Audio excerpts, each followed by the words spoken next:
nothing but fun. But I want to give you a little backstory on why I wrote this important song, Queens Don't. Queens Don't is a life message, and I always want my voice to be a voice that echoes truth, hope, and love to everyone. So I'm going to tell you a little bit about a queen that means a lot to me in my life. I grew up with a lot of strong people around me, and I have to say that my mama's voice was the strongest influence in my life. I hate to admit it, but it's true. She's a voice I hear in my head all the time. Like every mom, she has her moments of being batshit crazy, but she also has enormous heart, determination, and love in everything that she does. And that's what she's always given me. My mom was the mother of 5 kids, and the only thing she had ever done outside of taking care of our home and raising kids was volunteer work at the church. So she found herself single one time, actually a couple times, with 5 kids and no experience in the real world and no formal education at 33 years old. And I don't know about y'all, but that would scare the shit out of me, having 5 kids and dealing with that. And I believe that most people would find this super devastating, and I know there were some bad days for my mom. I was there. But when I was a little girl, I remember all of me and my brothers and sisters, we would take care of the house and help her out as much as we could. And it wasn't long that my mom found an incredible job in the corporate world, making good money and taking care of all of us. She got promotion on top of promotion because she knew who she was and never apologized for it. Life and people can sometimes tear at the core of your self-esteem. But I've found through watching my mom, and my adopted mom is here in this room, after being here for 6 years, that you can't build up and tear down at the same time. You have to choose. And I choose to build up and encourage everyone to reach their God-given queen and king potential. We are all children of royalty, and we are to rule with a heart of humility like a queen. And this is not a song just about women, but this song is about everyone living out their God-given destiny. So thank you so much for coming and for being here on this special day. I'm so honored to be able to release this song. And I have a little backstory to tell you on why the hell this is at play, and Suzy Wong's.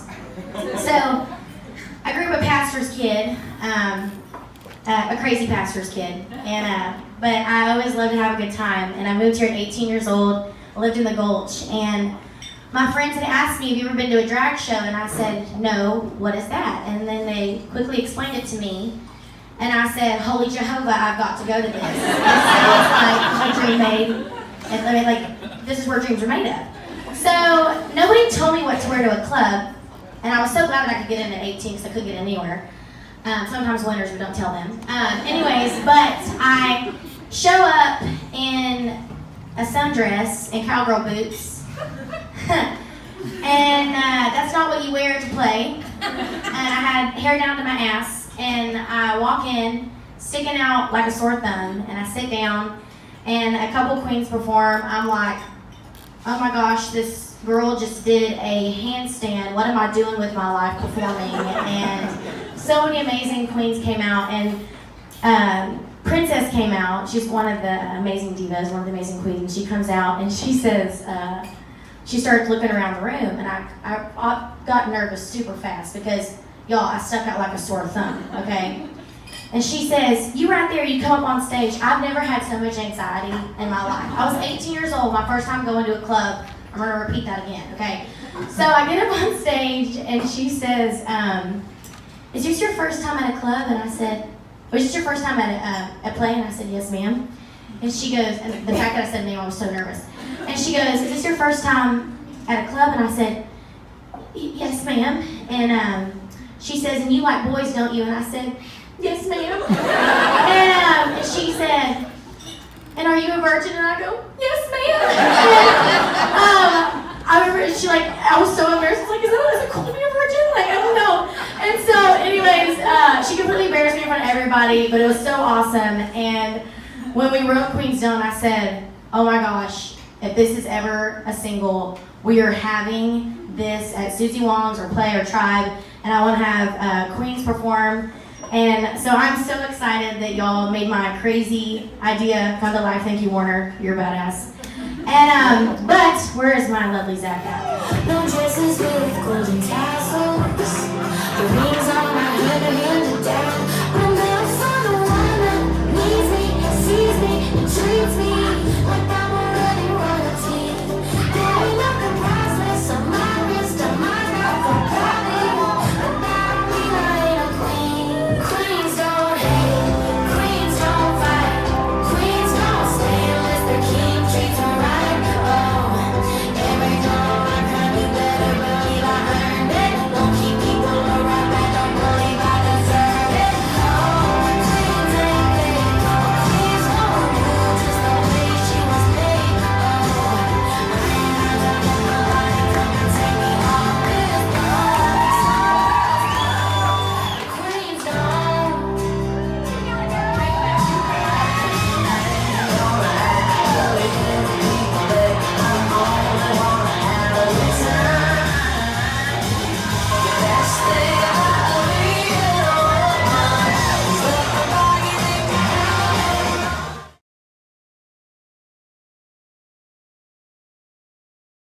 first of all, country music is not, they're not racist. I mean, I've never seen that. You also have artists of all colors. Yeah, we have artists of all colors, and I've just never experienced that. And so, but